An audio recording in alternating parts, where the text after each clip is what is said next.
Imagine for one day you're a famous rapper in your city, getting some self-loving, posted in the nail salon, trying to get a pedicure, feeling like you earned it, stepping on these ninjas all day, 24/7, 365. But then somehow, some way, you drop the location for your ops on accident just by posting a photo, and just minutes later you're getting caught up in a hail of gunfire. News. And we do begin with breaking news. Monroe police are on the scene following a at the Walmart Supercenter gas station on Louisville Avenue. This ain't no low-budget Tubi movie, no. This is the very real life of Baton Rouge rapper Real BLEEDA. Honestly, I could end it right there and you think it was some crazy shit. But the story goes even deeper, with his ops getting arrested due to self-snitching in a diss track 48 hours later after the incident, and somehow, someway, leaving the most incriminating trail of evidence that you could ever imagine. While it seems that this could be just a random act of violence, there are many pointing to an ongoing war in Baton Rouge and the surrounding areas that has some of the biggest rappers of all time involved, and is a crash out story that can only be broken down one shooting at a time, man. I swear on everything, you could not make this up, man. We gotta get into the war that is in Baton Rouge right now that almost ended Real BLEEDA and BLEEDA and everything else that led up to that right now. But before we do, gang, I'm gonna need you to do something for me. Like, comment, subscribe if you're the run of this video, man. Check out the merch link in the description at staysafeworld.com and hit up that notification bell so whenever I post, y'all tune in, man. Don't be no reoccurring viewer. We're on the road to 100K subscribers, man. So let's get into this right now with chapter 1, the war in Baton Rouge. To understand how things even got this bad, you gotta understand right now that Baton Rouge and honestly the surrounding areas are a complete war zone. Police are investigating a shooting. Another shooting happened on Roulette Avenue. East Baton Rouge Parish saw 170 homicides in 2021. And another shooting. So far in 22, there are already 10. Police responded to hundreds of violent crimes, and with news alerts seemingly daily, some members of the community are worried of what the city is becoming. People mostly associate places like Chicago and Los Angeles as having a gang problem, but at least these cities have opportunities available for the youth and just job opportunities in general. Baton Rouge, on the other hand, is what you get when you mix extreme southern poverty with no opportunities and generous access to firearms and switches, man. Put all those ingredients together, you got a reckless recipe for an all-out gang war and pretty much people crashing out left and right like it's nothing to it. Louisiana, being one of the poorest states in the nation, just compounds the problems that you see in any really bad area in America, but the desperation and crash out mentality is on 1,000. It seems like these people don't care about other people's lives or their own lives in general. It has been like this for decades, with many prominent gang affiliated rappers like the Real G Money and True BLEEDA, who was one of the BLEEDAs, getting gunned down, and now with NBA Youngboy apparently getting sent back to Baton Rouge to spend the rest of his house arrest there, it's looking like it's gonna be even crazier. I'm not even gonna lie. The actual shooting that put Real BLEEDA out of commission went down in a small nearby town called Monroe, but it seems that the gang ties throughout the city of Baton Rouge might have definitely be the reason behind it, with a lot of 4K trade members basically, talking about it and mocking the whole situation because of their ongoing beef. In a city where it's so accustomed for people to crash out, it's no secret that shootings, violence, and gang activity runs rampant. However, this level of fuckery can only really go down with major players calling hits and putting money on people's heads in an ever-revolving door of violence. So to better understand how it even got to this point, we gotta explain where each of these groups come from and are associated with. Real BLEEDA is an up-and-coming rapper and honestly the biggest rapper out of the BLEEDAs. It's a clique based out of the Glen Oaks area of North Baton Rouge, the same area with Baton Rouge where legend G Money is from. The BLEEDAs aren't really a big group, originally formed with 3 brothers, Real BLEEDA, True BLEEDA, and BLEEDA. They got their name when they decided to pursue music and were reminiscent on the blood and sweat that they put on the streets and in the music. They've been in a full-out war with members of 4K Trey and its close affiliates, the Vultures, a gang from Scotlandville, aka Bankstown, area of Baton Rouge. While 4K Trey is a blood set where the biggest rapper from Baton Rouge and part-time fake doctor NBA Youngboy reps, which comprises of many people who are pretty close or basically related to Youngboy. At the same time, these groups have affiliates throughout the city and even in neighboring cities, or people that just want to get clout just because they want to beef with the same ops and are trying to rap also and make it out the hood. As you can tell though, beefing with a whole multi-millionaire is not going to be the best idea. Imagine waging a war with someone with damn near unlimited income and too much time on their hands. Plus, the dude who's at the top is thousands of miles away and pretty much untouchable. Well, he was until now when he has to move into Baton Rouge. You can obviously tell how things are gonna go. Straight, unhinged bloodshed. You can literally spend an entire hour going over the shootings within the city that continue this vicious cycle. But to me, there are several instances that put this beef over the edge and created a nightmare situation where promising rappers ended up getting life-altering rooms or locked up and thrown under the jail, which we're gonna get into right now. Right now, we gotta get into the incident that made these groups pick a side to get some background information, because it's a whole convoluted, complicated mess of different ties, and then we'll kind of explain exactly how the shooting went down like this. So first,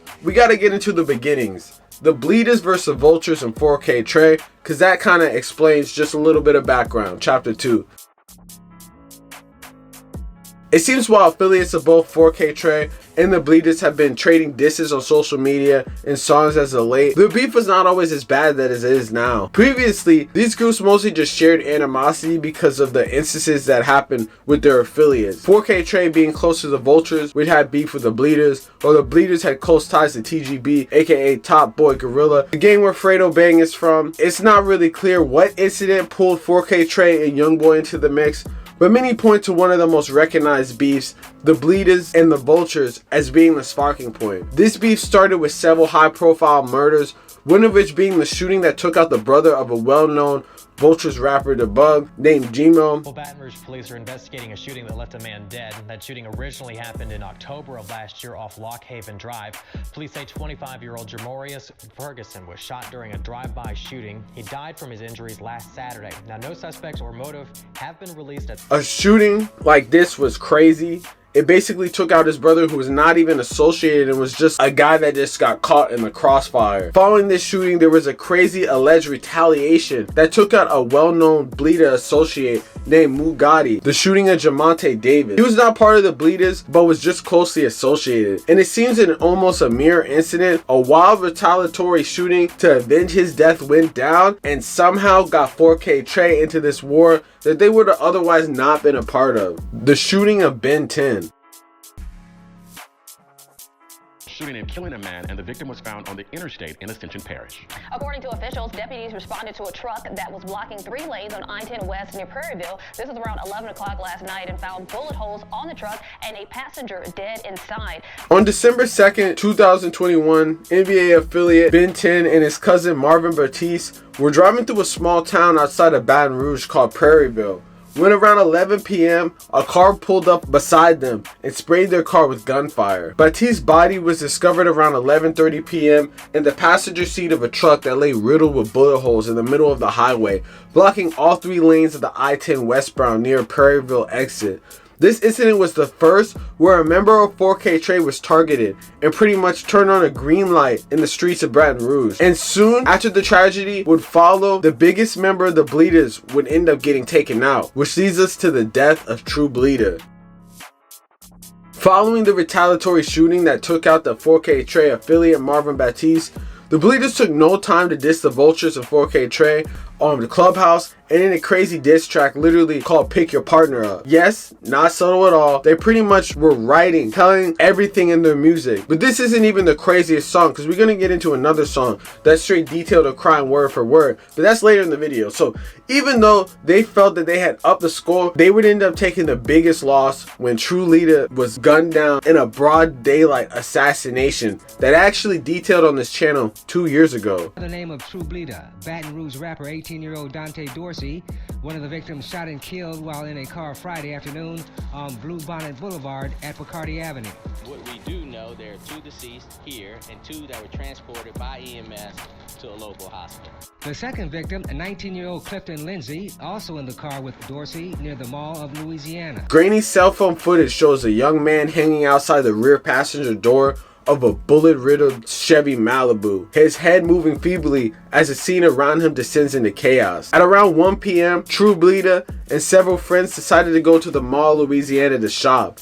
Apparently while there, one of the members felt they had stayed too long. In the mall, while we in that bitch, I'm telling all of them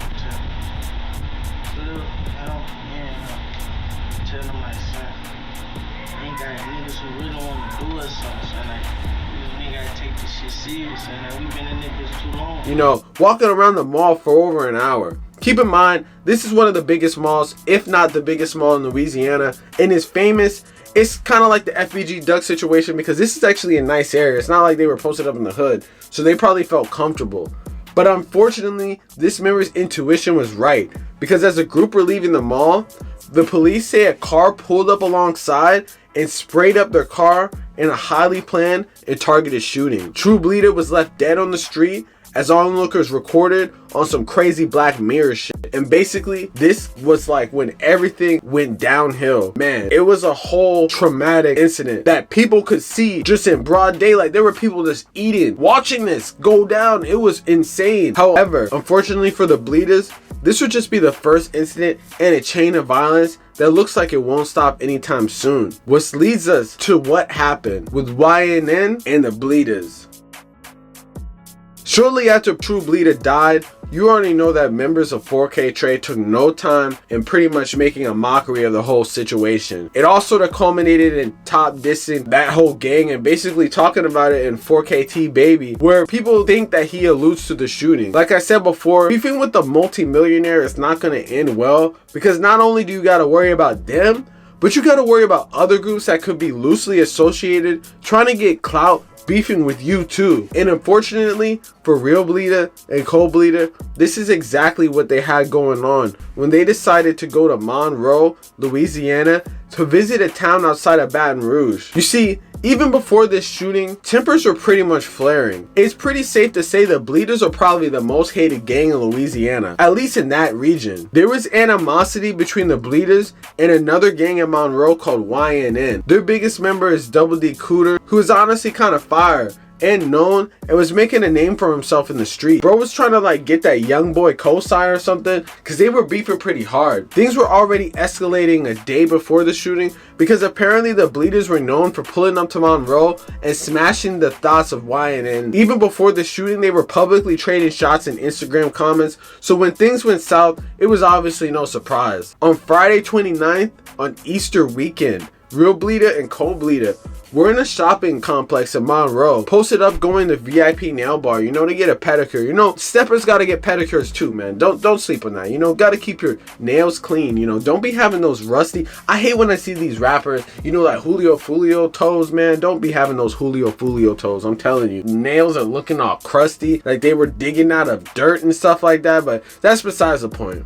Apparently, Real Bleeda was trying to either shout out the nail lady on his close friends or just accidentally posted a picture. But somehow, he accidentally posted this and tagged his location on his story, showing exactly where they were. And best believe the ops from YNN took no time pulling up, because they were in a small ass town. And according to police, a little after 2:15 p.m., Monroe police responded to a shooting near the Murphy USA gas station outside of the Walmart Supercenter on Louisville Avenue. According to police, 2 men were shot and taken to a nearby hospital for treatment. In a press release from MPD, officials said the area around the Walmart and Murphy Oil is safe and that the shooting did not appear to be random. According to police, the investigation revealed 2 groups of people were having an argument about a female when one of the 2 groups pulled out handguns and began to shoot at one of the vehicles on the road. Real Bleeda and Cold Bleeda sped off, crashed into a gas station while the other group sped off. It was honestly one of the sloppiest, stupidest drills that you can even imagine, bro. Because Walmart, in case you don't know, has cameras everywhere. They got cameras outside, they got cameras at the gas station, they got cameras all up in the parking lot, they got cameras everywhere. It's like a surveillance state in Walmart, man. You do not want to do anything evil in a Walmart area at all because there's cameras everywhere. And it was broad daylight too. Even though Real Bleeda and Cold Bleeda survived, they got hit multiple times. But in all honesty, this drill was not like the one that took out True Bleeda, because it was legit probably the sloppiest and most crashed out drill of all time. The police had the easiest job in the world, and not even 48 hours later, they were able to find the damn suspects. Well, more arrests in a gas station shooting that left 2 people injured on Easter weekend. Good evening to you. I'm Jennifer Andrews. Tonight, Monroe police told us it happened at the Murphy Oil gas station on Lammy Lane. They say Tariqa Smith and Tristan Barber were arrested today. It's not like they were even hiding, bruh. Double D Cooter and other members of YNN like SG Chapo somehow took the time to drop a diss track called 80K, where they literally trolled the BLEEDAS at the very beginning and basically spoke on the shooting. And trust, hours after that, the feds were at their doors straight arresting these boys in what looked like their pink Easter suits, man. Imagine getting pulled out and taken to jail in a pink Easter suit. Bro was looking crazy. On top of this, it seems like members of 4K Trey were more than overjoyed at the shooting. And even though they had nothing to do with it, as far as we know, were basically online just trolling as you would expect. Honestly, bro, I'm not saying the members of YNN enjoy jail or that they deserve it, but they made the cops have the damn easiest job in the world on everything. They didn't even have to do no additional research. They made that shit simple, easy, 1, 2, 3. It's not even like the shooting was some covert, thought through stuff. It seems like they were acting out of pure emotion, and look where it got them. Plus, apparently the firearms that they recovered off of SG Chapo was linked to a murder in Shreveport. So it's safe to say that these dudes crashed out for the foreseeable future. While it's unknown if Real Bleeder and Co-Bleeder will actually go and testify in this situation, there might be already overwhelming evidence that will link them to the crime. It's just like a fried ass situation, and it's not too uncommon. All these incidents are basically fried and unnecessary, but when the biggest group in your city is beefing with people, it might cause people that are just trying to be associated or are fans to just crash out, and look where it got them, you know? The crazy thing about it though is like Double D Cooter, like he's probably gonna end up going to jail, probably for life or an extended period of time. His rap career is over, his life is fried, there's nothing really going positive for him, whatever. And then Real Bleeder and Co-Bleeder are basically gonna just, you know, gain clout from this after getting shot, even though they previously have gotten shot multiple times. And it's not really a good thing to get shot, but for them, being a rapper and surviving a shooting is the best thing you could do. I mean, I think I saw that he's dropping music soon. And the whole incident it's just like so fried, man, because all this stuff is pretty unnecessary. The fact that this was over a female is even more stupid, but obviously probably was more than just that, because if you're just crashing out over a female that was once your fiance but left, I mean, they probably did you a favor dropping her off, you know? Like, you don't need to be around that type of person that's gonna go mess with the ops in a whole different city just out of spite, man. But at the end of the day, that's just gonna get you caught up. This whole story though, and the whole background in Baton Rouge is so crazy. Like, you could literally make a whole 45-minute documentary, which I thought about doing, but then at the same time, the whole emphasis is on YNN, and they essentially look like that they wanted to be in good spirits with Youngboy and 4K Trey. And this probably is how they were trying to do it, trying to take out their ops. But it's safe to say the Bleeders are definitely one of the most hated gangs in Baton Rouge, or in that whole section of Louisiana. Obviously, it's just an unfortunate situation. This should teach a lot of these rappers now soon. Like, I feel like these people be forgetting that they're famous, or maybe they just don't really think about stuff because they're so traumatized and PTSD brained that they don't even be thinking about their lives like that. But obviously, it goes without saying, you should not post your location. You shouldn't post where you're at until you leave. But obviously, that's super easy. But people be fried off the drugs and stuff like that. But my whole thing is, I wonder really what's going to go down now that Youngboy is going to be forced to be in Baton Rouge. You know, it's going to be a lot different. It's going to be like the old days or something like that. Hopefully nothing happens to him like what happened to Jada Youngman. But it's going to be interesting also to see what happens in this trial. Like, are they going to testify against him, which I sincerely doubt. But, you know, maybe the state just like still wants to trial. You know, who knows? But at the end of the day, let me know in the comments what y'all think about this situation, man. We broke it down. Real estate station, you already know what's going on. Like, comment, subscribe. You already know, man. Peace.